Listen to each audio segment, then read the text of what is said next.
Hi friends, welcome to this channel. In today's video, I will show you and tell you how you can mark all text messages as read on your iPhone. Friends, please subscribe to the channel. Be sure to put your likes, write comments under the video. And let's get started.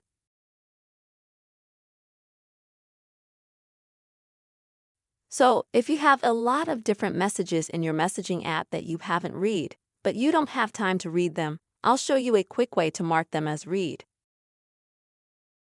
So, if you have, let's say, you want to mark just one conversation as read, then to do that, click on it, hold it down, and at the bottom, select Mark as Read.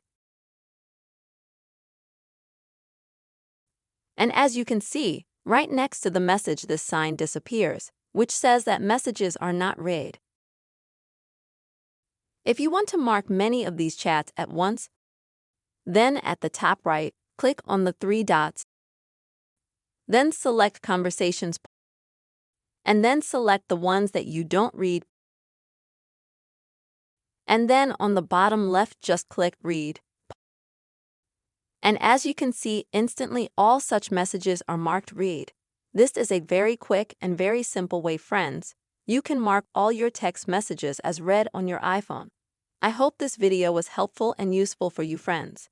Please like, comment, subscribe to this channel. Bye-bye.